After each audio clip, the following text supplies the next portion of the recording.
Today's episode of The Mom Game is brought to you by our friends at Gateway Buick GMC at LBJ and Jupiter. I know that buying a car can be stressful, but not at Gateway because their slogan is, Gateway's got it. And just what does that mean? Well, it means Gateway's got a wide selection of new Buicks, GMCs, and GM-certified used vehicles, all competitively priced. Gateway's got it. In these busy times, you want a car dealer who makes things easy and convenient.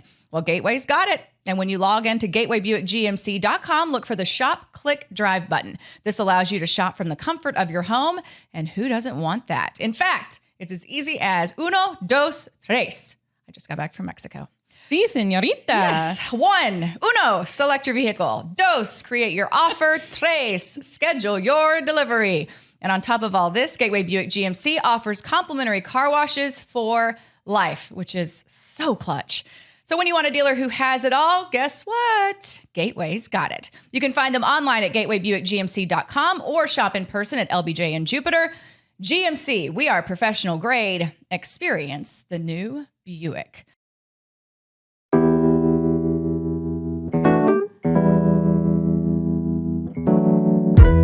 Love reading that every week off the top. And we're going to be doing that for a while because Gateway is back on as the title sponsor of the Mom Game. They've been with us from Gateway. almost the very beginning. Yes. And cheers. It's only a matter of time before we try the extra long cheers in each episode. Exactly. So we're super stoked. Like I've mentioned a million times, Charles Cooksey and all the folks over there at Gateway Buick GMC, so incredibly supportive of all my crazy ass shit. And I am so grateful for it. So happy to have them back on board. They're also a big sponsor, the title sponsor of our upcoming launch party. Yes. Where should we start? Do we want to talk about Mexico? Do we want to talk about party? Do we want to talk about the lies we tell our kids to get them to do shit? So many things. Let's catch up a minute because you just got back from Mexico. I did. So let's talk about that for a minute. I did. So, my wine business, a Scout and Cellar, we had our first ever incentive trip, which means you had to do all these kinds of things to qualify. And if you did, you got a trip for two, all expenses paid, to Riviera Maya, Unico Resort. And so, I spent the weekend in Mexico. I took my sister because Mike, as soon as I got home, headed out of town on a fishing trip. And so I took my sister, and it was just a super fun, chill, and it wasn't like, people look at direct sales and MLMs like super cheesy and blah, blah, blah. But it really is like, it's fun. It's a fun community. Like we all really, for the most part, support each other. And it's a fun thing. And to be, 4 years into this company and finally get that, that first ever incentive trip was pretty cool. Was this the first one? It was the first one they've ever offered. And I think it's just kind of a sign, like it's kind of a thing in direct sales, like, oh, where's this going to be in the incentive trip? And you're going to get a car, you're going to get a pink Cadillac, whatever. And so this was kind of our first ever thing. And it made me proud to be a part of the company from the very beginning. And I'm excited to see where we're headed. So Mexico was great. I feel recharged. I have just a handful of games left as far as the Ranger season is concerned. So let's get it. Let's get it. Was there like much of an agenda, or was it just relaxing? Literally no agenda, all expenses paid. Oh my gosh. All your meals, all that kind of stuff. Like all inclusive? All inclusive. So you got to drink for free all weekend. Yes, but what's funny? So my sister, we were in bed every night at 9. Yeah. But it was so nice. Like we would get up in the morning and go run, and it just wasn't. Maybe I'm just getting. Did you run so outside? Old. So I ran. So there was a stretch of beach where I would kind of jog, walk because it's such a beating. Do you wear tennis shoes, or do you? I wore tennis shoes, okay. And then there's another resort down the road where it had like roads, so I would still run, like because my OCD still had to get my miles in. Was it super hot and steamy? It was hot. Running? Yeah, it was hot, but it's good. Like I like. And then you can sweat. just run into the ocean. Did you do that? I did not. Oh. There's a lot of seaweed. I'm not a big fan of the ocean. Oh, no. Oh, wow. I'm a big fan of looking at We've the uncovered ocean. something else. Oh, yeah. Oh, all of it. All the things. Too much seaweed and... Too much seaweed. Okay. So there was a lot. Listen, I'll get in like a normal... Oh, I didn't feel like this But you were in Mexico. It's supposed to be like the best ocean. It's not the best. It's not like... I go to the Gulf of Mexico, to Puerto Rico a lot, and now we're talking about a lot of seaweed. Very comparable. This ocean was really? This stretch of ocean was not ideal. Oh. No. Were the waves really big too? No, they weren't. It just was not... It looked kind of yucky. I mean, really? It's fun to look at, like from a distance. Yeah. But like up close, I'm like, I'm out. Huh. Yeah. Okay. So I was also thinking, because you go to Mexico a lot. I do. Which is awesome. I mean, it's one of my favorite places to go. It's just so easy. The flights are so easy. It's a direct flight, like Puerto Vallarta, Cabo, Cancun, whatever. We flew to Cancun. So like the legit bloggers that I follow, they'll do like a trip. Oh, okay. Like recap or like they call them capsules. Oh. It's like, here's my weekend capsule. And you can click on this or click on that to find out where you buy a shirt that looks like this, or I just got back from Mexico and here's my capsule on my trip. I think you should do a blog for our website about Mexico. Okay. And like we can talk about the different places you've been, maybe compare and contrast which hotels you like, which resorts do you recommend the all-inclusive, do you not? Where can you swim? Where do you not swim? Those kind of things, because you're kind of an expert. Really? Okay. I mean, and you go there a lot. I do. And I know I could absolutely, in a very informal way, give my recommendations. Yes. Okay. Done. Yeah. Assignment. Accepted. Okay. I think. Yeah. I think you would be great at that. And we need to build up our blog. Yes. Your first blog was incredible. Thank you. If you haven't seen it, you can find it on our brand new website, themomgamepod.com. It's been fun. The merchandise is on sale. Show everybody what you have. My new phone case says the Mom Game. Isn't that cool? I just ordered one too. Yeah. So it'll it's a cute be little here. phone case, and all my computers now have fun little Mom Game sticker. And then my shirt. Look at us. We're full of it. So heavy. I actually created this one the other day because I wanted one that was like it's super subtle, but it's just subtle. TMG. V-neck, TMG, and that is also now for sale. Super cute. Yes. On our website. So we're so excited about all the things. We're excited about the party. We'll talk about that in a little bit. Well, let's catch up to life-wise. What were you doing while I was laying by a pool in Mexico? Oh my gosh. So all of the kids' activities are like in full force. Yeah. The sports are in full force. So this weekend, I think Friday night we had like a family night. We went to the club and we put the kids in the kids club. Mm-hmm. The club. It's so good to have a club. Yeah. It's great. Clubs are awesome. It's good. It's good for us because we all have our thing there. I have tennis. Kelly has golf. The kids have like camps and lessons and kids club where we can put them for like $10 for the whole day to go into the kids club if they want, and they love it. So anyway, we did that Friday night because it's kind of the end of our off season at the club. Yeah. Oh, here it comes. Yours is winding down. Yep. Kelly's is winding up, which is fine. As a sports fan, I'm like, okay, I'm ready. I'm ready for hockey. I'm ready to get excited about a healthy Dallas Stars team, but it means that my husband's going to be gone a lot. So we try to kind of get in a lot of family stuff. And then Anna had a soccer game, scored 2 goals. Ooh, Anna, yeah. I actually have a really sad video. The next thing we need to work on is not stealing the ball from your friends. Teammates, yeah? Yeah, because we talked to her about being aggressive, be aggressive. And then all of a sudden this sweet little girl, like, I'm standing there with her mom and her mom's cheering, and all of a sudden Anna takes the ball away from her, and Anna's face just gets so excited. She's like, I did it. I'm like, no, not her. She's on our team. She's a fancy flamingo. A fancy flamingo. Yes. Okay. So, but she's coming around in soccer. Ryder had a game as well. He also scored 2 goals. And then he had his very first hockey game, which I posted about because I was just so excited. It's just such like a big deal for our family because we've always followed hockey. He was born into it. Sure. We didn't know if he was gonna like it. Like he loved playing in the yard. We've watched, probably every single Dallas Stars game since the day he was born. He was in my belly at the games, all of that. But the kid still has to like it, and the kid still has to want to go out and play.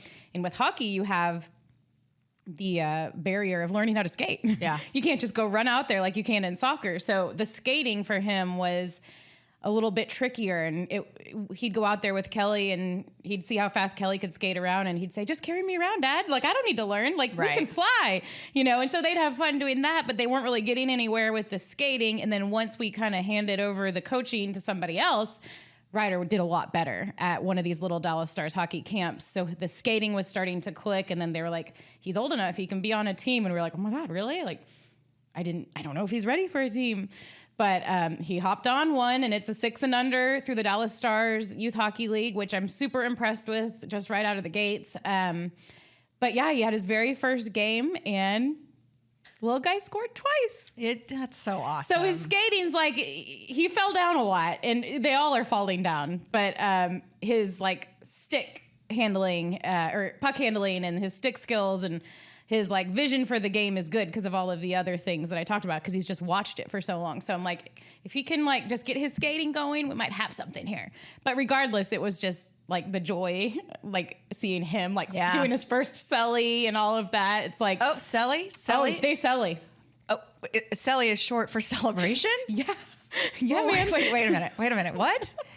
You've never heard that? Celly? Yeah. When did this start? Hockey cellies are huge. It's a whole thing. Is this a hockey thing? I mean, everybody has a celly, but right? Like football players celly in the end zone, but they don't necessarily call it that.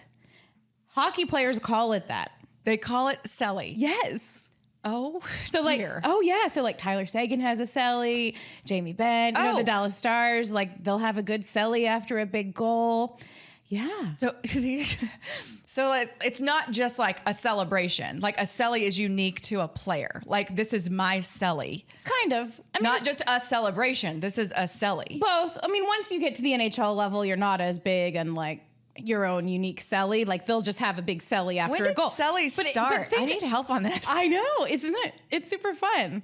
Yeah, I guess. I just wonder if this is like part of the shortening of all of our words these days, or was this around long before? I think this was ahead of the curve. Maybe this started it all. Yeah, maybe this it did. whole madness of us shortening words. That's right. Like I do all the time. Totes adorbs. Totes adorbs. Yeah. Totes ridic. Well, celly, I mean, who has time to say celebration? Oh, celebration. In a big moment like that. You've got to call it a celly. 4 syllables down to 2. Right. So effective. But it is a big thing. I love how in hockey they all hug. Like what other sport is there like a minute after a goal where everyone just hugs and like pumps their like fist pumps and then they show the goalie and the goalie is like drinking water like nothing happened. Every time the goalie's drinking water after a goal. That's a go-to. He's got his Gatorade water bottle. He's like, don't look at me. The anti-celly. Yes, that's the anti-celly. I feel like I should get a celly. Do we need a celly? I mean, I feel like I should want a. Let's come up with a mom game celly. I don't know. I feel like you still have some catching up to do on all this shit we put out there that we say we're going to do, like make a TikTok video. Oh yeah. And that was your idea. But yours was so good. Have you seen how that's like what is it now that's advertising? They use that commercial. Oh yeah. Is it Applebee's? Applebee's? The song says, we fancy like Applebee's on a date night. So this is like the best pub that Applebee's has had in a long time. Look at you. On the top, two shots. I got you. Bougie like Natty. In a styrofoam. Squeeze in the truck bed. All the way home. She my Alabama jammer. She my Dixieland delight. Hey, that's how we do. Yeah, I love it. Fancy like, yeah.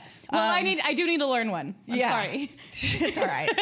We were bored on vacation. Yeah, and Hattie loved it. She had a blast. Okay, so celly, maybe we'll come up with a celly. Yeah, we need a celly. Yeah, if you have any ideas, send us some celly Like ideas. when would we celly? Like when we feel like we've had a really good moment on the show. Yeah, maybe when we hit like 100 episodes, because we do need to clarify right fast. We've been a little off on our numbering. This is going to mess with your OCD if we don't clear it up. So we have to clear it up because it's messing with my OCD. This is episode 78. So for the record, 78. We celebrated 77 like 5 weeks ago. We had the Luka Doncic show that wasn't really, remember? Yeah. Who was here? Corby? Yeah. I was like, it's the Luka Doncic show. And it was like actually number 74. Right. We're some random offensive lineman. It's still very impressive. So anyway.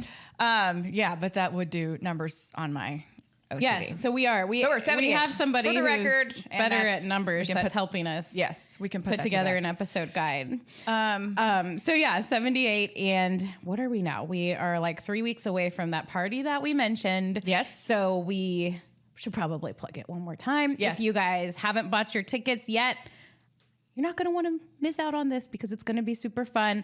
It is October 6th from 5 o'clock to 7 o'clock p.m. at Four Corners Brewery in Dallas. And I'm getting really excited about it. I have like family and friends coming. I know you do too. We're inviting pretty much everybody that's ever been on the show.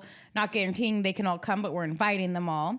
We're going to have some Stars people, some Rangers people, live music, which is always fun. Food from Cane Rosso, wine from Noble Vines. Some pretty cool swag bags.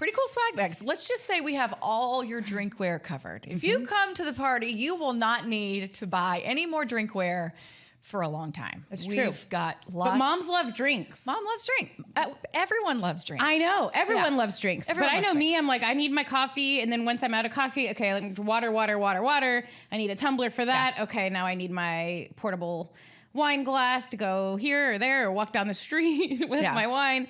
Anyway, it's going to be a good swag bag. But like Emily mentioned, Gateway Buick GMC, presenting sponsor of the party. So we're so thankful for them. We have another presenting sponsor too, our friends at PlaySource. We mentioned them a couple of episodes ago, but if you have missed the memo, PlaySource is somebody that you're going to want to know about, especially if you have little kids and you're looking around for what to do with your kids every single dang day, summertime especially.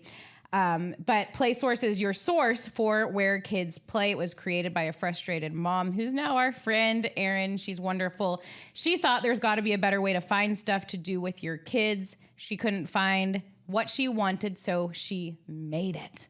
I love it. Google doesn't really get you anywhere if you're looking around for kid activities, that kind of thing, because it's so broad. You have to rely on the right search terms. Plus, it's skewed to your search history, which I didn't even realize. There's always someone watching and taking you where they want to take you, not necessarily where you want it to go. There's some mom blogs out there that help, but you have to sort through lots of clutter, pop-up ads, and moms don't have time for that kind of stuff. So this is PlaySource Dallas. Make sure you know about them. Follow them on Instagram. They've been posting about us a little bit because they're our friends now. We'll tell you about another way they're our friends too, but you find them at PlaySource Dallas. The social media accounts are also an extension of the website. So if you follow them on Instagram, you'll see a lot of these really popular places where you can take kids. I know personally, I'll like be scrolling through and I see their Instagram. And I'm like, oh, I have Saturday morning. I'm trying to figure out what to do with the kids. I'm going to take them here. And it's kind of like the little diamonds in the rough, the places that you wouldn't maybe know about otherwise.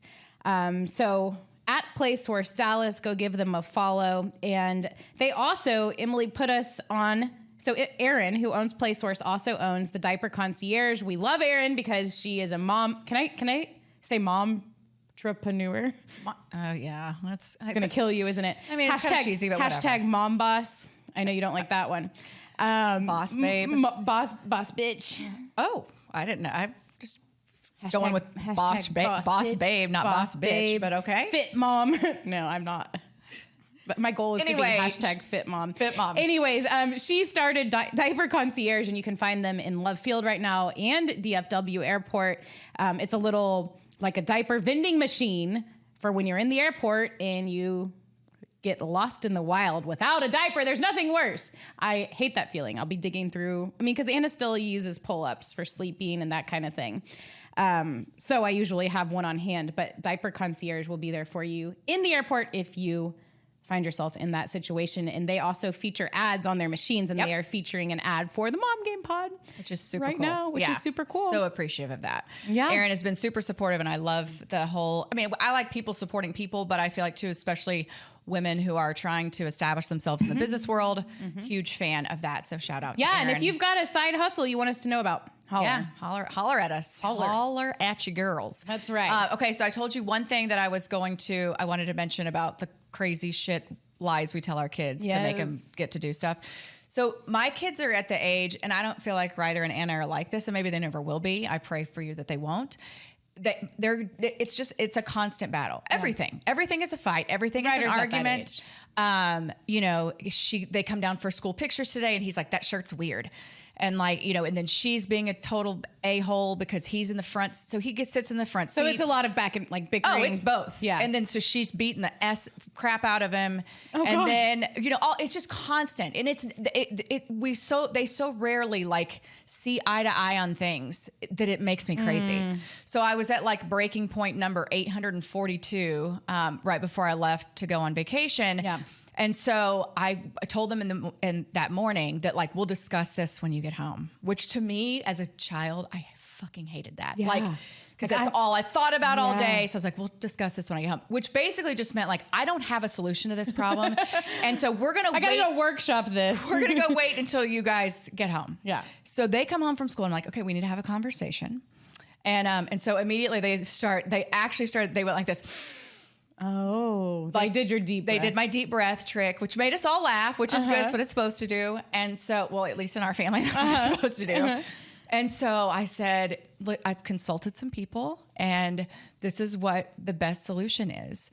That if you guys don't start to get along, if you guys don't show me that you can get along with each other, we're going to eliminate all other friends out of your life, to where that you're forced to be the only friends that you have, and you'll be forced to get. Did you come up with that? I came up with this. Nice. Total bullshit. Yeah. But I said, who wants to have their friends eliminated? So that's what I said, and then you can start having friends back in the mix when you two prove that you can at least coexist. Oh, I like and this. so and then of course my kids are like, question everything. Who did you talk to? Who's your consultant? Right. Who did you talk to about this? And I'm like, I can't tell you. I'm not going to tell you. My sources. Right. And also because I couldn't think of anyone else. But I was like, yeah. So until you guys can learn to coexist, there won't be. And it wasn't like starting now, but it's like, okay, if this continues to happen, we will eliminate the outside activities with friends until you guys can learn to rely on each other, to be each other's friend, to at least be decent to each other. And then if that doesn't happen, then you're stuck with each other. So far so good. But I just wonder at some point, like now they're old enough to remember this stuff. I used to tell them that there was a babysitter. Her name was Griselda. And like, if they didn't act right, like Griselda was going to come. And they were terrified of this Griselda lady. They're like, I was like, oh, well, I'll just call Griselda and she can come watch you while Daddy and I go to dinner. You know, we were all going to go to a family dinner. They can't decide where they want to go. And so arguing about that. So I'm like, well, Daddy and I'll just go to dinner. Did this babysitter know that she was being used as a threat? She doesn't even have, there is no Griselda. There is, no, she doesn't exist. Oh. So I was like, well, I'll just call Griselda and she can come and watch you guys. And so that put kind of like the fear of God in them. And then finally they got old enough. They're like, I tried to throw it out one time and they're like, Mom, Griselda is not real. And I was like, what do you mean she's not real? And they're like, seriously. And I was like, okay, fine. You know, you busted me. Right. But I'm like, these are the things I'm doing just to survive as a mother. We have to figure it out. You know what we say to Ryder, and I think he's fully believed it, is that you can call the cops if your kid's not listening. Oh, dear. It was actually one of our babysitters that we love that told him that the first time. Yeah. And she was like, it worked. So I kind of started saying it, not a lot, you know, I don't really want to build that up, but enough to where it would scare him. And like, if he'd see a police officer on the street or something, he'd like, you know, he'd start like, right. Oh God, I better behave. Because he thinks that you can go to the police if you don't listen to your mom and dad. And he said it the other day. Like I realized, I mean, this was like a year ago when it was first introduced to him. And I realized just the other day that he still fully believes this. Cause he was like, I was telling my friends the other day at school that they don't listen to the teacher, they're going to go to the police station. And I was like, oh dear God. How do I, But then I tried to twist it. I was like, well, people do go to the police, especially once they become an adult. And if they're not following the rules and if they're not following the laws, you can go to the police. This is just morphing for you. Yes. Yeah. Okay. One more before we get to our very special guest, Babe Laufenberg, who we're so excited to have in studio. One time I told my kids that, this was like 2 years ago, that their principal, like I was so tired of packing lunches. This is such a mom give up. Y'all, you're going to die. So I told them that their principal wanted them to sample all the new food at the new school.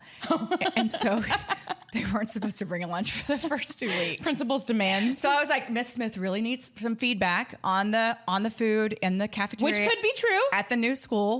But I feel like that one probably went a little too far, because if they ever told Miss Smith, like, hey, my mom said. Or if they just walk up to her and they're like, hey, the pineapples today are wonderful. Listen, I give them a 10.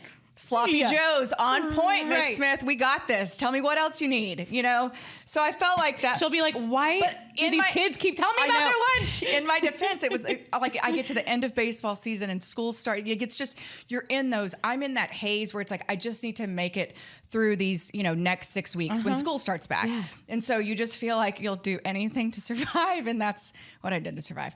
Okay. It happens. Enough about that. Tell us your favorite lie that you've told your kids. Yep. Yeah. Make us feel better, because right now I'm feeling like a and your kids are right there. Yeah, I can't. I mean, I'm not gonna be able to get away with much anymore. But I now just saying all those all at one time. I'm like, yeah, you got to do what you got to do. I know, you're right. It's survival mode as a mom. It is always. Okay, before we get to our very special guest, Babe Laufenberg, want to give a big shout out to Next Step Recruiting, which places direct hire contract and contract to hire candidates in various industries, including IT, finance, and accounting, human resources, and administrative. They've got 3 offices: Dallas, Fort Worth, and Austin, supporting over 250 small to Fortune 100 companies across the United States.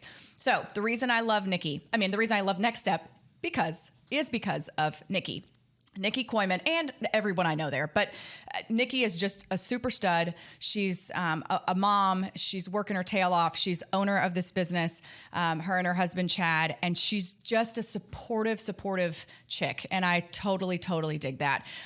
She rocks her professional world. And she also takes the time to help other women around her, myself included, which I feel grateful for her professional and her personal relationship.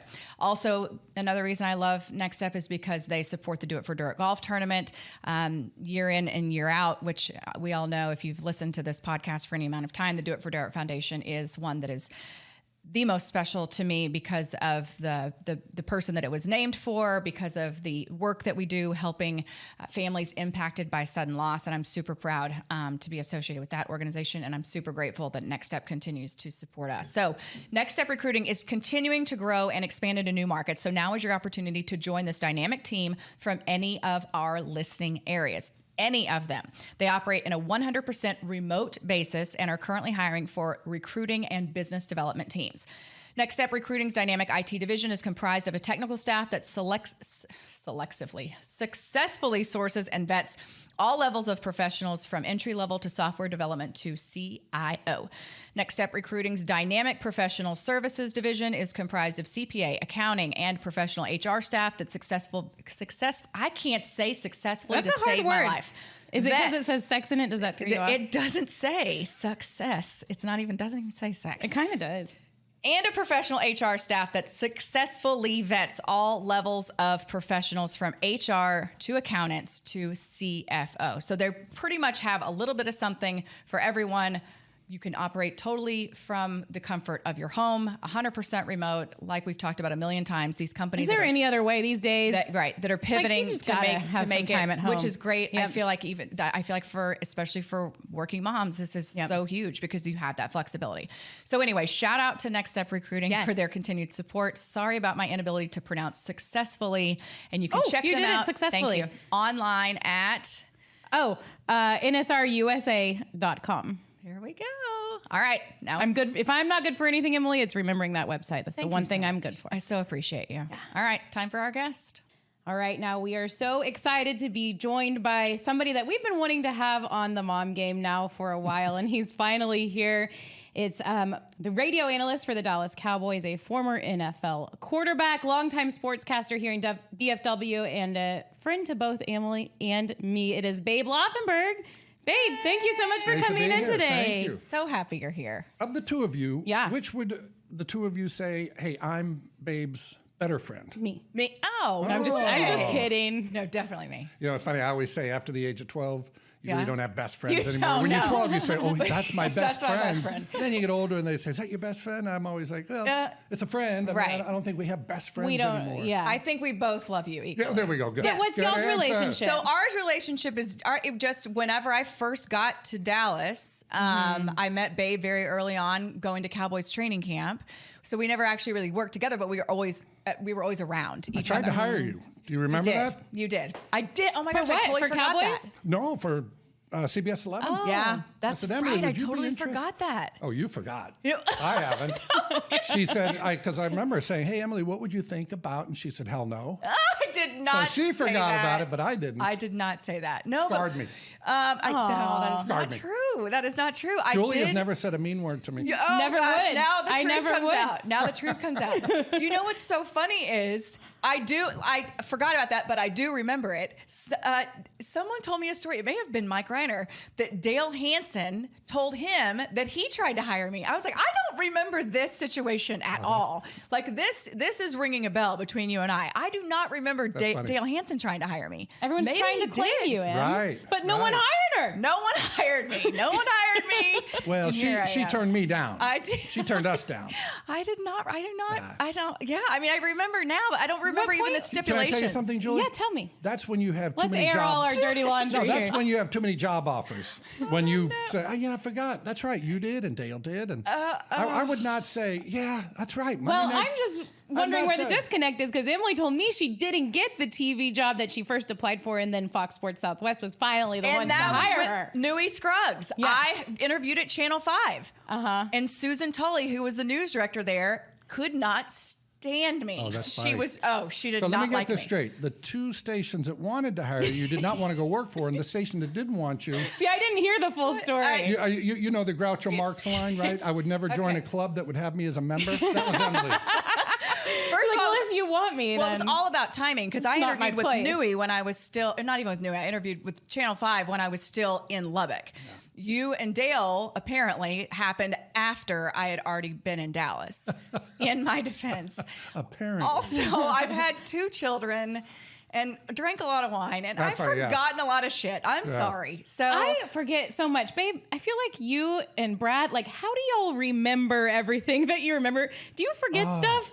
You know what's funny? I do forget stuff in my everyday life. But I can tell you that the San Diego Chargers, which are now the Los Angeles Chargers, had 3 punts blocked last year. They were the only team in the NFL to have 3 punts blocked. Minnesota had 2. San Diego is the only team over the last 10 years to have 3 blocks in a season, and that's happened 3 times. I can tell you every lyric to virtually every song, but I can't tell you what I ate for dinner last night. Okay. So I do believe your brain only has so much room. Yes. So I have football stats up there, and I have music. And after that, Football stats, music, right. nothing else matters. I think that's why men have trouble with relationships. Yeah. You know, Do they? we just don't have enough storage space in there for an actual relationship. There's a lot of and stuff. that's at the bottom of the totem pole. The relationship stuff. They're like, well, I'm married. This chick's going to be here whether I remember stuff or not. Football, music, then relationships. I love it. Okay, so let's talk about the Cowboys. How did you wind your way into this particular job as far as the Cowboys are concerned? Yeah, interesting. I took a very circuitous route, had no idea that I'd be doing it. So I graduated from Indiana with a business degree. Then each year I kind of tried to do something in the off season because you never knew when your last was going to be. Right. Unlike Roger, who knew I'm going to retire when I want to retire, I knew they were going to retire me at some point. Big difference there. Right. So I got my real estate license one year in Virginia when I was playing with the Washington football team. I took the LSAT, studied up for the law school review. I have 2 brothers who are attorneys, thought I might go to law school. Anyway, get finished playing, and I don't get finished playing. They get finished with me again. Okay. It's 1991, and I get released in training camp from the Cowboys. And Ron Chapman, legendary Ron Chapman, was at KVIL, and he wanted me to do the pre- and post-game show. So I was in training camp one day. The next day, I'm kind of covering them pre- and post. So one thing led to another, and then I started doing the games, and CBS 11 came to me and said, hey, I'd done a little bit of work like at Channel 5 and Channel 4. 4 was CBS actually at the time with Mike Ducey, did the pregame show, did the Sunday night a little bit, a little of this, a little of that. And then CBS 11 came to me and wanted me to be the main sports anchor. So, I mean, it was very, it was great. They were really kind. The money was good. And at the last minute, before we kind of signed the deal, I said to him, Brian Jones was our general manager. And I said, now you guys do understand I've never done this, right? I'd never anchored a sportscast in my life. And here I was going to go to the CBS in Dallas-Fort Worth. Yeah, which is a top 5 market. Yeah, it's not like it's just like me starting in Lubbock. Like this is a little different. Somebody laughed at me the other day because they were talking about a resume. I've literally never had a resume. You know, you come out of college. Awesome. Yeah. Well, you come out, you get drafted to the NFL. Again, one thing led to another in the media business, and they never asked for a resume, never turned anything. Everything has been, hey, you want to do this for us? And I say, well, sure, I'm not doing anything. So here we are. So when you were playing, were you one of those guys? Because like I identify those players that I'm like, okay, this is a guy who gets it, who knows how to rattle off a 12-second soundbite. He gets the TV thing. Were you one of those guys that, you know, even though you were mostly in the backup role, that people felt like they could come to because you were probably most of the time going to say yes, and you were going to give, you know, good media guys. Yeah. Honestly, you would have to ask somebody who was in the media at the time.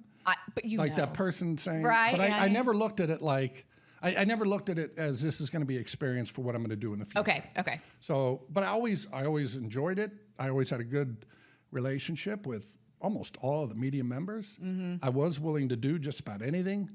I'll never forget, I got released by the Washington, again, then Redskins, now football team. And a buddy of mine, Curtis Jordan, Texas Tech Red Raider. Absolutely. He owned a Mexican restaurant in Virginia. Okay. But he was playing at the time too. Okay. So we come in and I do a thing for a friend named Steve Buckhantz up there, who was the Fox anchor. I'm in the kitchen in my uniform, cleaning dishes. And Curtis is, you know, the anchor is saying, well, Babe wasn't out of work for 24 hours before his good buddy Curtis Jordan hired him at his restaurant. So I'm in there and Curtis is screaming at me as I'm washing dishes. Could you imagine getting a player today to do something like that? Yeah. But I didn't care. Yeah. I wasn't into image building. Right. Yeah. Well, you're pretty into paychecks. Like I would assume, I'm like, you know, those don't hurt. Yeah, for sure. You know, but so many. I mean, easy money to put your uniform on, wash some dishes for a camera. Well, for a camera, I didn't get paid for it though. Oh well, shit. Well, wait a minute. Unlike this appearance where I am getting paid. Yes. Checks in the mail. Who do I send the 1099? In the mail. That goes to Julie. Who do I send the 1099 to? Yes, that goes to Julie. You can send it to me. That goes to Julie. But no, so many. You do see so many athletes. You know, once they're done with the game, once they retire, or the game's done with them, as you put it, want to get into media, and maybe they'll give it a year or two, and then they don't get the job that they want. Things fizzle out. But how cool for you to get to extend your career in the sport that you love, talking about the sport you love for so long. I mean, you're still there every single Cowboys game day in the middle of it all. I said I set my goals very low so you can achieve them. You know, all these people, New Year's resolution, I'm going to lose 400 pounds. No, I say I'm going to drink more beer this year. There you go. And then I feel like, you know, okay, I can achieve that. Yes. So when you look at everything that sort of happened, my thing was I never want to have to pay to get into an NFL football game. Yeah. And so far I haven't. So far you haven't. Mission accomplished. 35 years or whatever it's been. I was either a player or now broadcaster. Yeah. So we didn't talk about how Babe and I really know each other the first time that we met when I worked for the Dallas Cowboys. Do you remember this? So this was wait a minute. You don't remember this. Okay. You were at a bar. Okay. You were dancing on top of the bar. No, I wasn't. This is what we're here for. He's lying. They hung you upside down like the giggling marlin in Cabo San Lucas, and you were doing tequila shots. You don't remember that? Wait. Well, of course you wouldn't remember that. I have been at the giggling marlin. Have you been there? Yeah, I didn't hang upside down, but the guy I was with did. Sure. Dun, dun, dun. I mean, I was with Kelly, but like a friend in our group. It wasn't like a date. Do you even know about the giggling marlin? I don't. Okay, so they literally put you in stirrups. Oh, and you know how you know how if you have escalated quickly. These big fish, the marlin, and they tie the rope around and they put it on, and then the face is down of the fish, the bill actually. Okay. Yeah, you take your picture. The fish is hanging up. Yes. Okay. You become the marlin. Yeah, they put you in these stirrups. They put you up, and then they do tequila shots upside down. Does no one choke, or does it not come out your nose? Like, this doesn't seem logical. You'd have to ask somebody who's done it. I haven't done it, but as you're telling the story, I'm like, oh God, he was there. Yeah. Like you were just making something up out of thin air, and I've literally been there and done that. Granted, I wasn't the one hanging upside down. I've never heard of this. Yeah. You were face down on the floor by that time. I was the responsible one. I love it. Yeah, the responsible one. What's that? Yeah, but no, it was, I guess, what year? 2008 or 2007 when I worked for the Dallas Cowboys. And I got a job with the media department, and I didn't really know what all that meant. I knew I was going to be doing some reporting, but they're kind of like just plop you around wherever they need you. Right. So I got to spend game days in the booth with you and Brad, and I was in charge of like making sure that all of their spots got read. Oh, yeah, and that their coffee was warm. I didn't have to do coffee, but pretty much. Yeah. I mean, I would have. Oh, that's funny. But it just hilarious. Like to be right out of college. Yeah, I mean, I wanted cool. to be a reporter. I guess. I don't know. I just wanted to be around football and I wanted to be around sports. And I got to sit in there. And that was just one of the coolest experiences for me ever. You and Brad were so unbelievably kind. Oh. And you obviously still are. You're here today. But I learned so much from watching you too. Let's make that clear. I just gave you a good compliment. I'm kidding. But I remember Brad even like teaching me, you know, because we talked about doing some sidelines and I did some sidelines for the Dallas Desperados. Brad giving me such great advice, but you guys were just so awesome to work with. So I just have to say thank you for that. Here we are a million years later. Right. I'm still hanging around the business. You still have the same awesome job. Yeah. Okay, and right fast, can I take this opportunity to totally crush on Christy Scales? Yes. Because absolutely. I think Unbelievable. I have like completely like this ever since the moment I got to DFW and like the way she treated me when I first got here, because I did cover a lot of Cowboys when I first got here. She couldn't have been cooler. She couldn't have been nicer. And I'm like, this woman is an absolute stud. I mean, she knows her shit frontwards and backwards.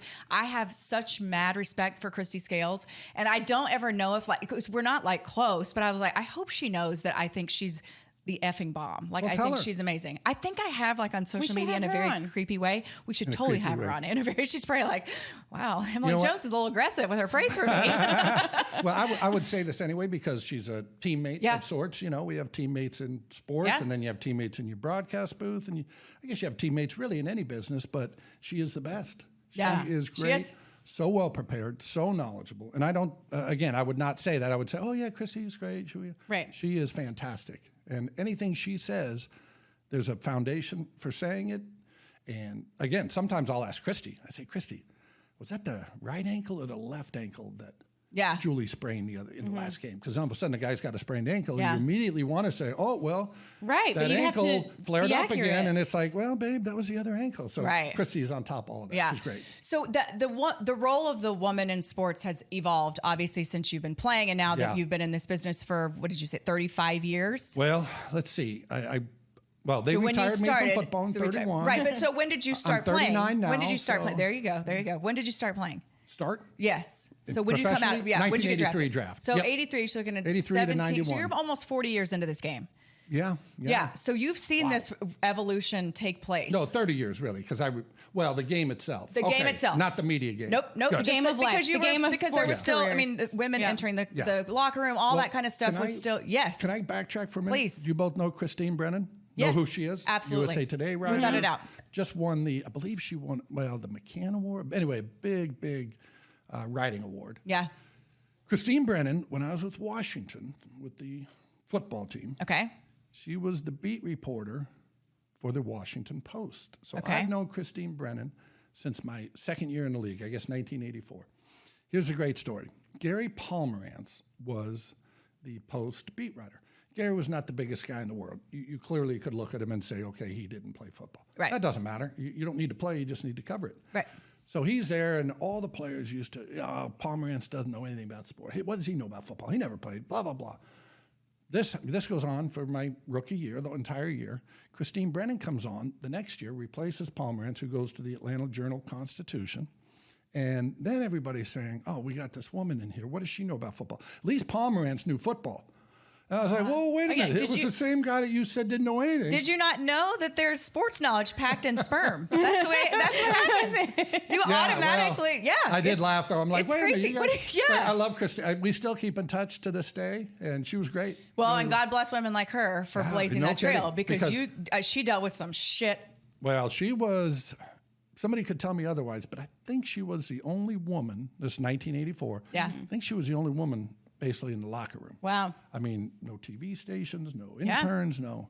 It was basically Christine. And what I really laughed about, and both of you have been through this, a couple of guys would say, oh, you see her? You know, she's checking guys out in there. I said, she's talking to you. But then I said, no, you idiot. She's talking to you. But if John Riggins walks in, she needs to get to him. So she's going to leave you. So she's not checking anybody out. She's just making sure that if John Riggins gets there, I'm off of you and I'm on to him quickly. Right. She's doing her job. It is. That's such a, funny. we could talk a million years about that, the evolution of that. But I just did want to ask you, like, just your, to go for it, to kind of experience that whole evolution firsthand. And, and then now to have such a valuable teammate in Christy Scales. It's just like things come every single nationally circle. televised football game, I feel like has at least one or two women on it that, you're at the same place covering the same game.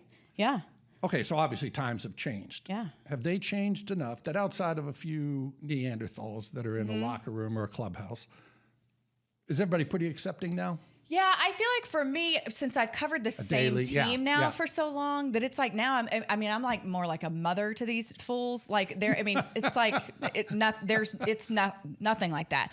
Now, when I first got here, that wasn't the case for sure. Because you were younger. I was younger. They wanted to date you. I remember.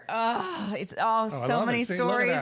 I remember being in the Cowboys locker room, and I'm looking at the floor. It's so awkward for a young. And I came from Lubbock. We had never been in a club. Don't look at the floor because then everybody. I know, but you don't know where to look. Yeah, and so I will say this about Tony Romo. This was when he was like fourth-string quarterback. He was a safe space for me. And the reason is, and you'll appreciate this, he had a book written by Bob Knight, who I covered at Texas Tech, and I saw that in his locker, and then we made some sort of connection through that, and then I just kind of would go to his locker and probably annoy the shit out of him, just because I just wanted to have some place. But I remember looking around, and there would be a certain give me a name. Couple of people name. that would wait until you make eye contact and then drop the towel. It was their thing. Like it was like you're so nervous and again, I was so young. I had never been in locker rooms before, and then you get there and you're just like don't know where to look, and then just waiting, and then as soon as it happens, they drop, and I'm like fuck,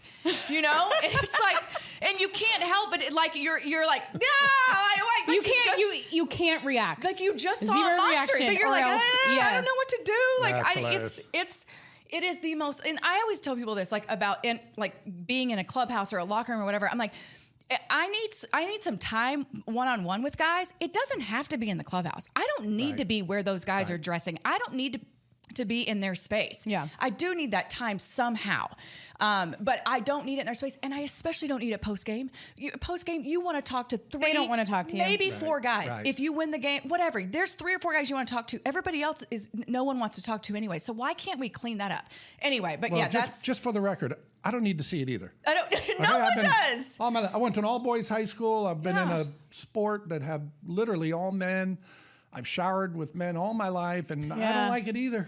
Is it still that way at Cowboys? Because then I transitioned to hockey. They all do. Well, the Stars have a room where they take off their gear and then they go to a different room to shower and fully do whatever. Right. But the media goes in there and they're just in there like they're never completely right. The towel never comes off. They're not even in a towel at that point. So that was a football thing for me. And then I went into hockey and it was like, oh, okay, this is better. Because you are sweating a little bit. Oh, it's so awkward. So is that what women do now before you accept a job covering a sports team? Do you say, let me just see where the shower, let me see the configuration of the shower. They should, or they should at least have some sort of training course to prepare you for what's ahead. Okay. But yeah, luckily it all has come a long way. Yeah, I think the majority of the players, are very professional. Yeah, they're glad that we're there. They're very kind and welcoming to females these days. And it's just so much more the norm now. Plus, we get older too, and then they don't want to hit on us anymore anyway. Well, listen, we have a couple babies, we walk in there pregnant. I mean, who wants that? Well, it's like when you're playing, you want to date a Dallas Cowboy cheerleader. And now I walk into the building, I'm like, when did they start hiring these 10-year-old girls? I know. And it's like, no, they're the same age, babe. You just got a little older. Just got a little older. For sure. Okay, so do we need to talk a little bit of Cowboys? We can talk a little bit of Cowboys. We have Babe here. We have to talk a little bit of Cowboys. I know that personally, heading into this season, I had zero idea what to expect. We had Dak Prescott back. Thank sweet baby Jesus. Right. And so I feel like, possibilities are endless when he is there under center. But here we are, 2 road games into the season. The Cowboys are 1-1. The first game they almost could have won against Tom Brady and the Buccaneers. Yeah. It took a 56-yard field goal. So what's your takeaway 2 games in? The league is so close. I always say, Alabama, the schedule comes out, And Alabama has 9 wins before they take the field. Yeah. And then the NFL, as Urban Meyer is finding out, which he knew, but you got to play every week, every game. And you just look at how close they are. The 2 Cowboy games, for instance, both were decided literally on last-second field goals as to who's going to win or lose the game.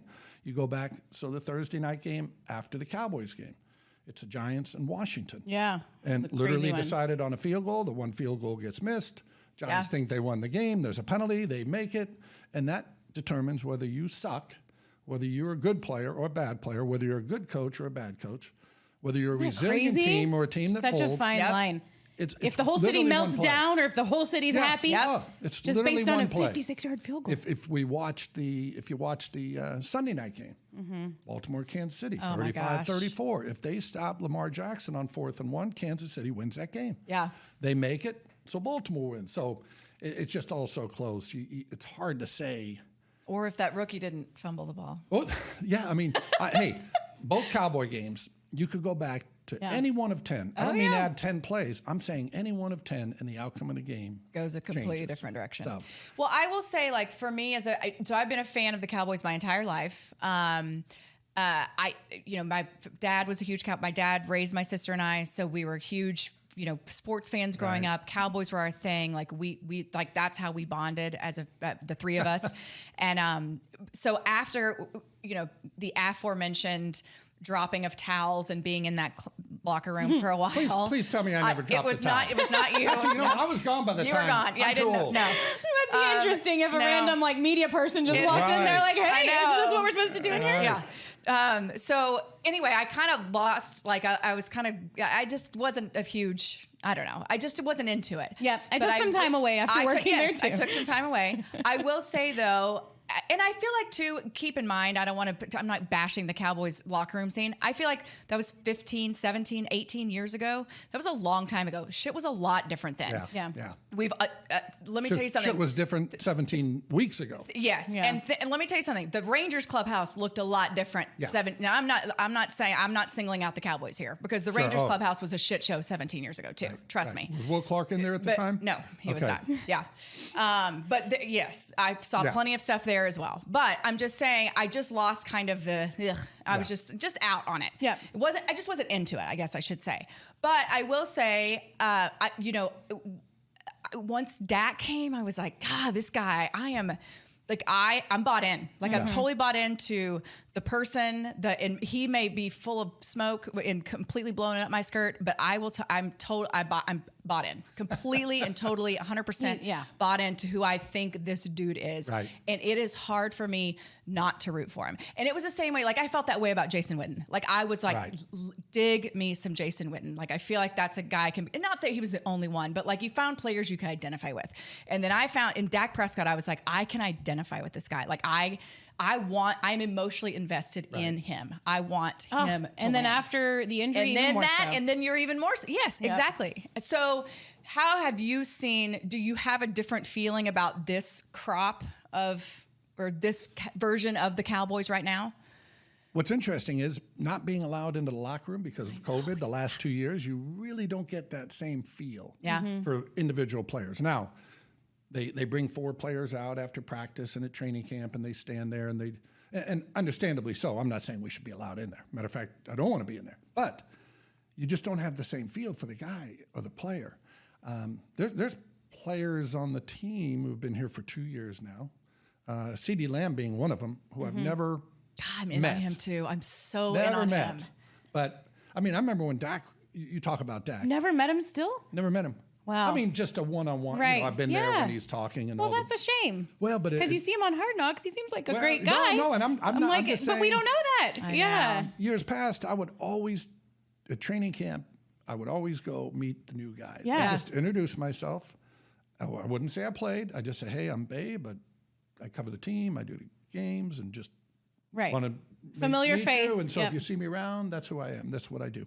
And again, there's It's affected both of y'all's jobs. It sucks a lot. Yeah, I do the same thing at spring training, and my line is, "Hey, I'm Emily, so I cover the vast majority of the games for the team throughout the year. I do the in-game reporting. I will do my best not to whip your ass throughout the course of the season." And I'm like, now I don't even get that. You know what I mean? So it's now I'm getting access during batting practice, which is huge. But yeah, that and for the jobs that we do when you are working for the team, when you are basically a conduit from the organization to the fan base, that those relationships, those interactions are so very important. Well, and I remember going up to Dak when he was drafted, right? And he wasn't Dak Prescott. I mean, he was a 4th round draft pick. Right. He was going to be the 3rd quarterback. It was Tony, it was Kellen Moore, and then it was Dak. But I went up just to introduce myself.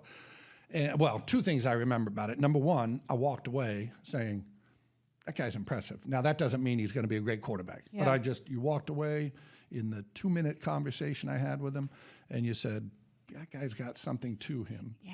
Again, I'm not going to make the leap of faith. That guy's got something to him. He handled himself well. He's going to be a great quarterback. Right, right. But just as an individual, I said, guy's got something to him there. The other part I remember is he said, I'm not going to call a man Babe. He said, what's your, you got another name? and we kind of laughed about it down the road. Yeah. And if you don't know who I am. It's Brandon, right? Brandon is my real, but I've never been called Brandon. Okay. So once people get adjusted to it. Yeah. I remember there was a guy named Rich Malott. He was a linebacker out of Penn State, played Washington, had a great career, probably played 7, 8, 9 years. Great guy, but he was from Coriopolis, Pennsylvania. Dad was a steel worker.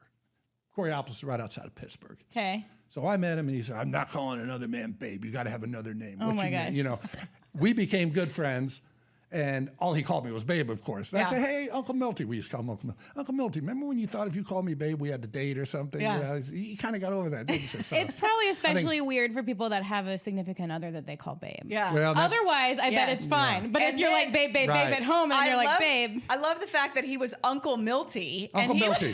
And we're worried about Babe. His name was Rich Malott. Somehow he got Uncle Milty. He got that before I got there because he was probably 3 or 4 years into his career when I got there. But great guy. And again, we became friends. Yeah. Then we'd go out and all that stuff. And I'd say, I said, Uncle Milty, remember when if you called me Babe, you thought we were going to have to date? Uncle Milty. But you can imagine, right? This Pittsburgh steelworker guy coming up.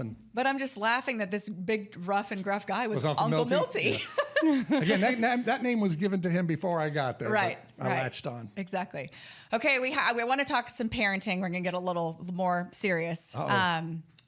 Well, I mean, if anyone who has kept up with you or is familiar with you, they know that the trials that your family have been through with the loss of your son. Okay, let's make Babe cry now. Go ahead. Well, no, I don't want to make you cry, but I do think I'm going to cry, just so you know. You can cry. And I probably will too, just so you know. I've cried a lot. Yeah, and it's okay. Done. It's okay.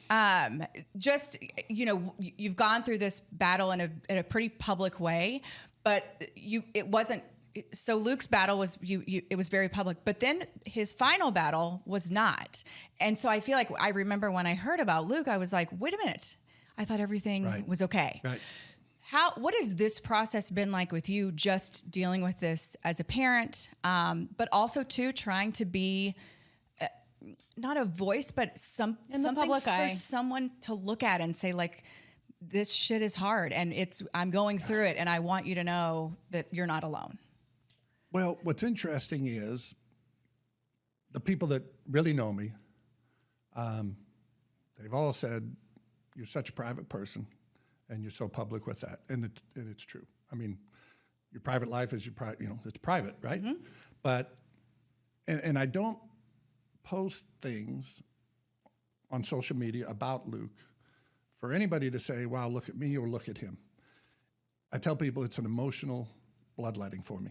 Mm-hmm. It's almost just like it's so bottled up. Mm-hmm. Yeah. You just cut a vein and you let some of this grief and go out, and then you can start, building up some more grief until you have to let it out again.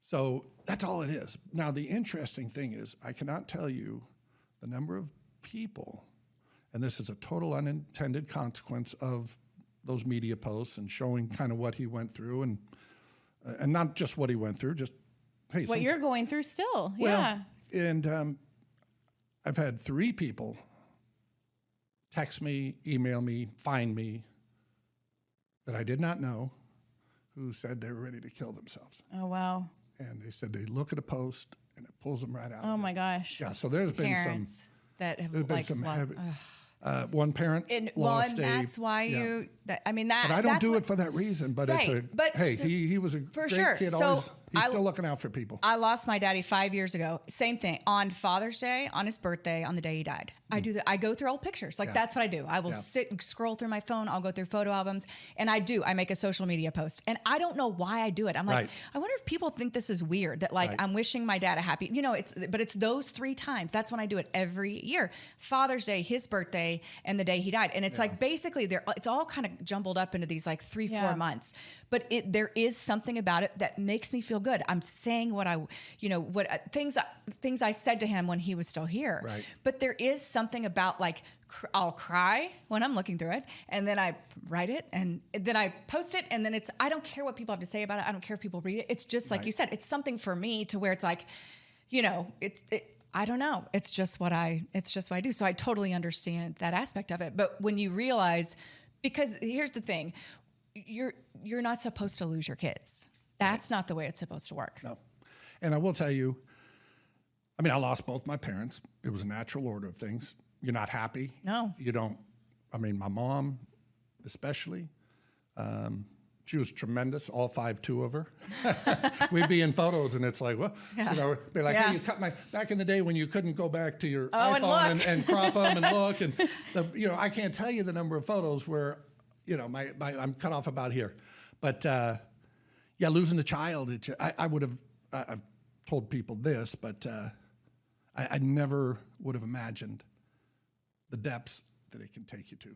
Yeah. Never. I wouldn't, my brother, I have 5 brothers and sisters. If they lost a child, I would have felt terrible.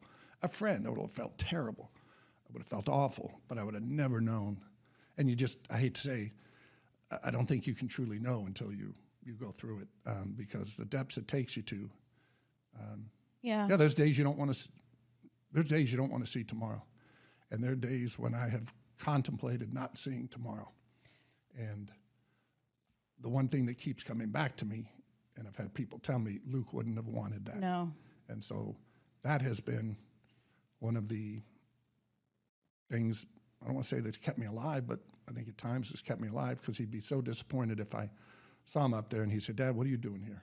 Are you crazy? Yeah, because I feel like the stories that you tell about him now are so remarkable. The resilience that he showed, the determination, all those kind of things and I feel like they're right. That purpose, you still have so much purpose here because of that. His story can do a lot for a lot of people. And your story, you have a story of your own now as a parent that is trying to fight through this every single day. It doesn't go away. No. It's not like you wake up and one day you're just not going to think about it and think about Cowboys football. You're fighting through it every single day. I can only imagine, but I want you to know, and it sounds like you've already realized that Luke has a story and he's inspiring people. You have a story now and you can inspire other people. Like you said, you've already had 3 of them reach out to you. So if nothing else, like that's a reason to continue the fight and to stay strong and to keep on going and to keep on making those posts. I think that you do whatever it is that makes you feel good and that makes you feel better. And somebody that, I fought my own cancer battle, and I found I was very public about it because it made me feel better. Because there's people that you don't know that are thinking about you. And if you don't put yourself out there a little bit, you don't know that they're thinking about you. And you're the same way. And I've read countless, meaning you can't count them. And I probably couldn't count them. I mean, 15, 20, 25 books on grief. And grief is something totally different than sadness. And that I've come to find out. Yeah. Grief is in a whole nother ballpark. And the one book, which I found helpful of sorts, it's called When There Are No Words. Mm-hmm. And people will say to you, I don't have the words. And I say, there are no words. There's nothing you can say to any parent. I mean, again, I always tell people too, me, his mom, Joan, his brother, Joe Willie, we're not the Lone Ranger. We're not the first person that has lost a child. You're a little bit more visible maybe than the others, but there have been a lot of people, unfortunately, have gone through what we're going through, And there's going to be a lot of people who are going to go through it again. I mean, I'd love to say, boy, that's Luke was the last child that a parent will ever lose, but we know that's not true. So again, if it helps people in their grieving with their own loss, then there's something positive. But I really don't look for silver linings, and I hate when people say, well, here's a silver lining of... You're like, there is no silver lining. Yeah. Yeah, and that's fine. And grief is something that's unlike anything else. There's no way to cure it or fix it, but there's ways that you can fight through it, right? And they say you'll never get over it. You got to figure out a way to get through it. You got to find a way to live through it. And I'm proud of you for still continuing to do such an amazing job at your day job. Because that's something that I found I gotta have a purpose. I gotta wake up and go to work. I gotta find what I love and do what I love. And for you, I imagine that's football and surrounding yourself with people that you do. And you've got some really good football friends that I've seen. You have the lunches and all of that. They buy me drinks. Well, the interesting too is I don't know that I had an NFL player on my hand, and I wouldn't care. Like I always said, I'm not raising athletes. I'm raising young men. If they want to play this, if they want to play music, or if they want to play football, I don't care. But my job is to raise good young men, good citizens of the world. But Luke's he really loved football. He didn't start playing until his sophomore year in high school. Wow. He fancied himself as a basketball player. Yeah. Okay. Did not want to play, and I never forced him to play. And he was a big kid in Texas. What big kid in Texas doesn't play football, right? Yeah. And coaches would come to me at the various levels and say, Babe, now can I talk? Do you not want him to play? I said, no. What's going on here? Yeah, exactly. Like, I'm not putting this together. You were a football player. He's a big, strong kid, and he's not playing football. Like, did you put a kibosh on this? I said, and that's the beauty of that's a testament to letting your kids pick what they, you know what I mean? Play what they want, right? Sophomore year in high school, he came home. We were sitting at the dinner table, and he said, I'm playing football. I'm going to play football this year. And my then wife, Joan, who were still very good friends, and our eyes kind of met, and it was almost like your daughter saying, hey, I just got a job at Baby Dolls. Aren't you excited? And I'd be like, and so when but all That's of a sudden, not what I was expecting you to say about your daughter. We looked at each other right. like he's playing You weren't football. thrilled, though? You were more surprised. Yeah. Yeah, just surprised. All of the where emotions. did this come from? And he always fancied himself as a basketball player. Probably looked around and said, there's not a lot of 6'3" white power forwards in the NBA. Some sort of ceiling there. So, he started it and then just really, I don't want to say dedicated himself, but he worked so hard at all aspects of it. And when he got sick the first time, I know he went from, That's okay. He went from 240 pounds of, Yeah. muscular 19-year-old to 150 pounds. Wow. So we literally just saw him, wither away. Doctors would come in. We were going to have to put him on a feeding tube at one point. He just couldn't eat. He couldn't keep anything down. And later on, he said, I'm not going on any feeding tube. And he literally was skin and bones. Yeah. So he was 150. I'll never forget it. And then later I said, Luke,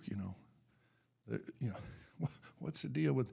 He said, now this was after the fact. A little bit. He was starting to recover at this point, and he said, now if I got to like 148 or 147, I might have thought about it. And I said, okay, wait a minute, Luke. You went from 240 to 150, and now you're making the medical opinion that at 148 it might be time. A couple more pounds. But when doctors came in, and he would say, when am I going to be able to run? When am I going to be able to work out? And we were literally trying to keep him alive. Wow. Literally, he was in a life and death situation at this point. Then recovered. Was declared cancer-free in May of 2020. Or excuse me, May, he got sick, and all the dates run together. And I got sick in 17. He was diagnosed December 26th of 17. He had 13 days where we could not. He was in a hospital. And you were trying to figure out. Every test known to man. Yeah. And they finally came back with this rare form of cancer called Burkitt leukemia or Burkitt lymphoma. So on the 26th of December, he started, literally, we went from Presbyterian Hospital in Dallas by ambulance to Children's Hospital, where they started chemo basically that day. And your world just stops. Mm-hmm. Oh, yeah, but at least we had a diagnosis, because he was in literally uncontrollable pain. They were giving him morphine. They were giving him everything, and he was just screaming, excruciating pain for about 13 days. So at least once we had you figure out what it is. a diagnosis, then you say, okay, But then, and I bet you, like just being an athlete and goal-driven kind of person, I bet at that point that you shift. Does your life just kind of everything else comes to a halt? And it's like, goodness. This is Luke is my life. This is my life. I'm going to do whatever it takes to be with him and to help him. Absolutely. At that point on. And then I bet it doesn't go away. Like you're still thinking about. No, you definitely have PTSD. Yeah. I had it after he was declared cancer-free because every day you walked in wondering if he was going to make it to the next day kind of thing. Yeah. And you had all these different things that came about. You probably experienced the same. Yeah. It wasn't just, people think if you've never experienced it, and his was a whole different thing, but you just say, oh, well, he's doing chemo. Like you just go in, you get your chemo. Well, he'd get out. I won't even get into some of the things that were happening to his body at the time, but 2 weeks of this and then 2 weeks of that. And he had a PICC line at one point, and the arm swelled up. It was about the size of, my head, and you're just waiting for this thing to explode. We couldn't get that down. So it was just one thing after another. But he never complained. He was in pain now, but never said, why me? Mm-hmm. It was incredible. And I always say our job as parents, right, is to teach our children how to act, how to conduct themselves, and he's the one that showed me how you handle things.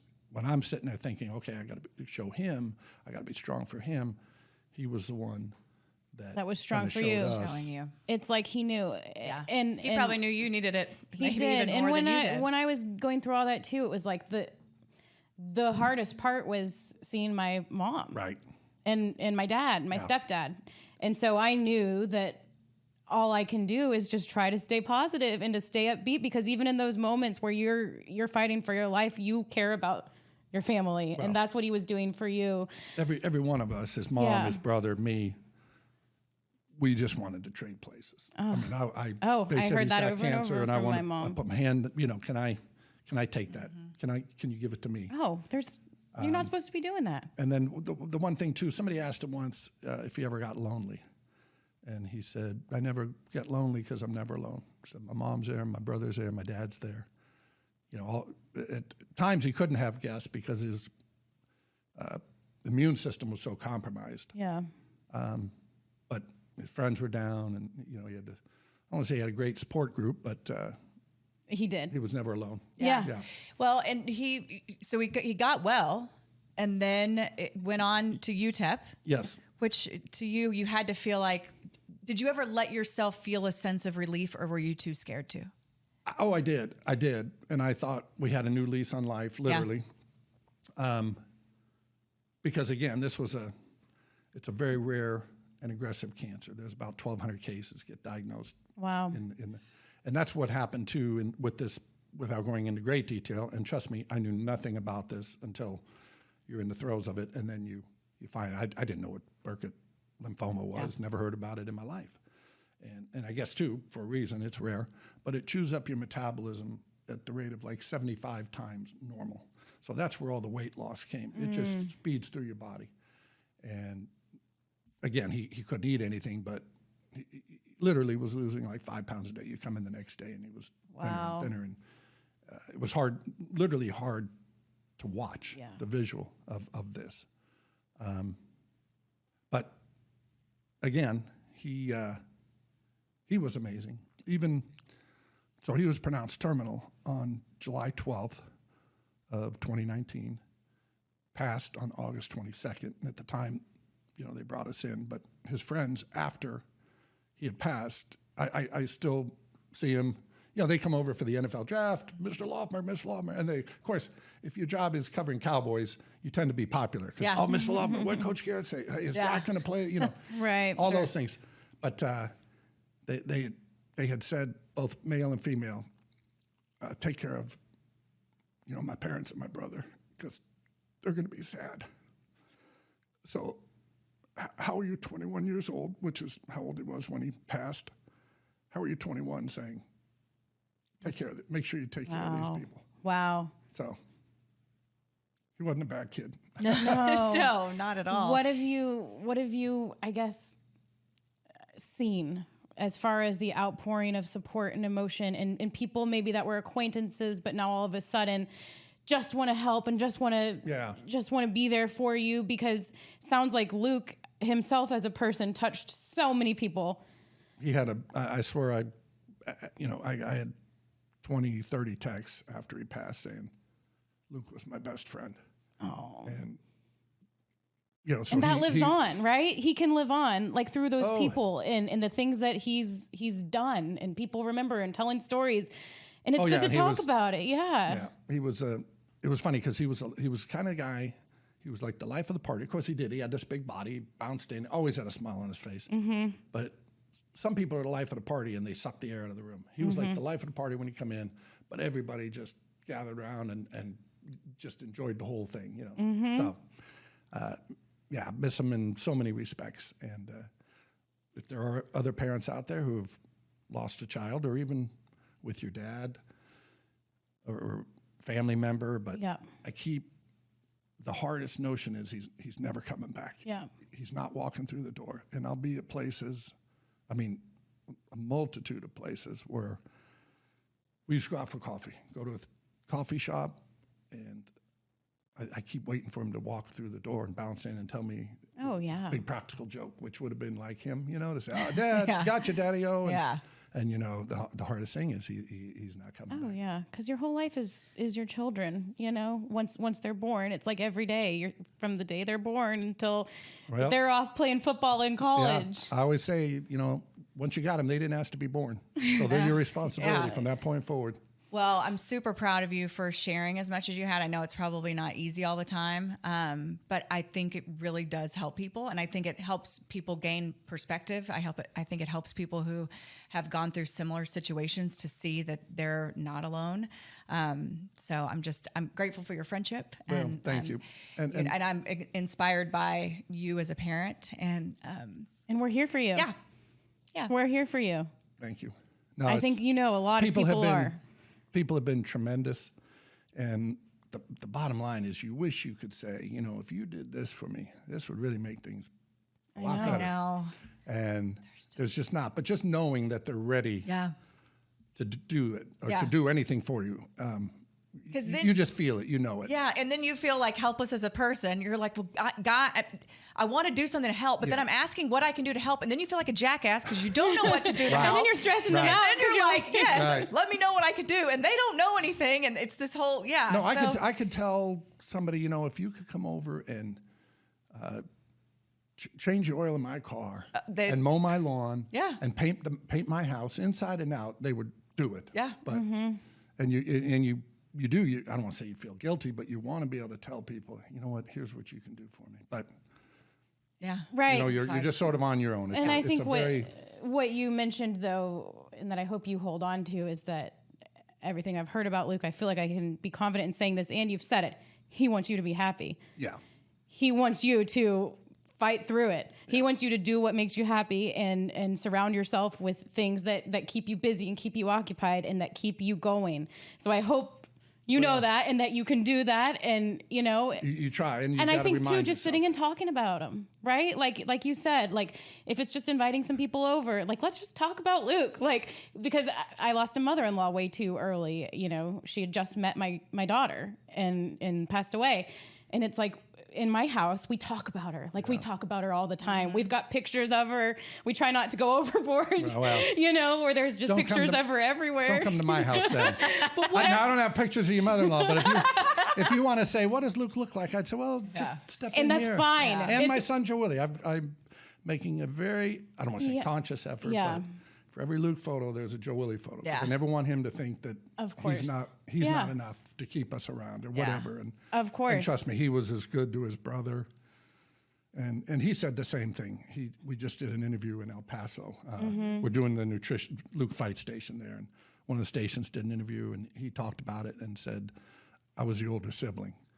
And he said, but I looked up to him. Mm-hmm. So by the end of things, everything had been flipped. I was the parent, but there's the strong one. I was the older brother.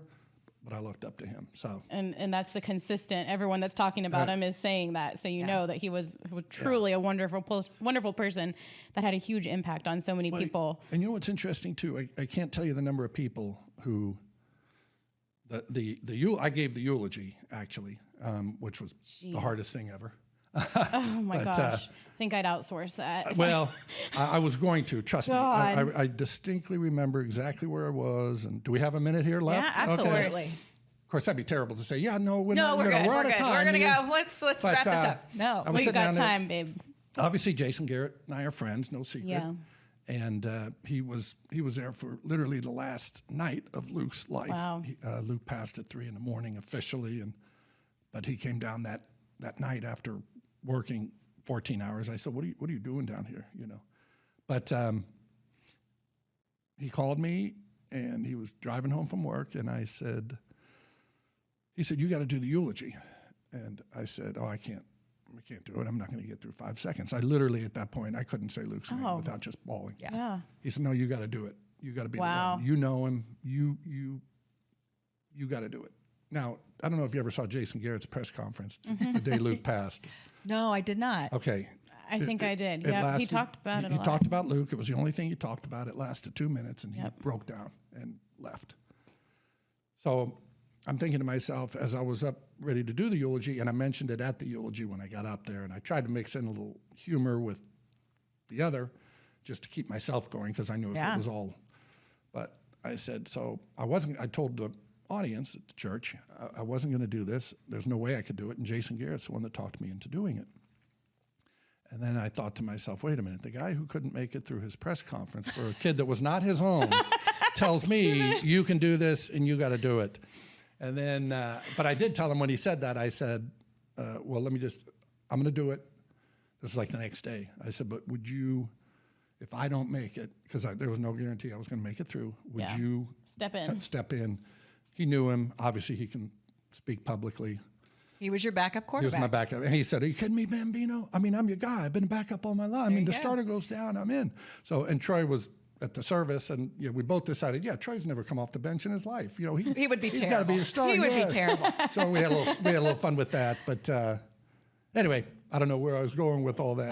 It's a great story. It is a great story. Yeah. Well, we're so thankful you came. We're so thankful you shared with us. Thank you. We kind of ran the gamut of all the things, and like I said, we've been wanting to have you on for a while. Been stalking you for a while, trying to get you on. No, I love it. Not stalking. Thank you. So we appreciate it. How can we phrase that better instead of stalking? Yeah, stalking is such a. We say that a lot. It's very harsh. We do say it a lot. Do you? Aggressively pursuing, is that better? Probably not. No, aggressively pursuing. Come on. I think it's like stalking. We're like also in stalking Dirk. Sure. I'm stalking Dirk right now, trying to get him on the show. Yeah. Are you? Yeah. But lastly, hey, Dirk, by the way, came to our coffee fundraiser that we had for. Oh, I saw that. That's what I was going to ask for the last question. Like, great. I know you're doing a lot. Like, you're doing fundraising. You mentioned in El Paso, you guys are doing work. What all are you doing in honor of the Live Like Luke? Yeah. So quickly, Jason Garrett said at his press conference, and he didn't have it for Luke. It was just the day of, and Luke had passed, and we had talked that morning, and he actually said, "Do you mind if I mention Luke?" I said, "Sure," or "No," or whatever the answer was. The right answer was, "Feel free to talk about him if you want." But so we finished. Unfortunately, Jason wasn't able to come to the coffee fundraiser, but he talked about fight, and he said, and the Cowboys had fight on their jerseys and their shirts when Jason was head coach. Fight. He talked about fight. And he said, we talk about fight a lot around here. He said, I've never seen a better example of that in my life than Babe Laufenberg. So the nutrition station, it's a protein shake station that we're doing at UTEP, which is now up and running, finally, is the Luke Laufenberg Fight Station. Oh, cool. And it's got, can you show some graphics? Yeah, absolutely. Okay, you'll see the send graphics. them to us. Yeah. And anyway, so I took that fight, and it became the Fight Station. And one of the things too, we were gonna donate a scholarship basically in his name, and then Joe Willie, his brother, said we should do something to benefit a team. That's only gonna be one person. I said, you're exactly right. So all these guys get, after each workout, practice, whatever, a big protein shake, and it's from this, again, we redid this whole place. It's really cool. And And it may sound like, well, a protein shake. Keep in mind, this is not a Power 5 school. Right. It's UTEP. They're still, yeah. They're doing bake sales and fundraisers and things of that nature to get. And Luke was at Texas A&M as a preferred walk-on his freshman year. Wow.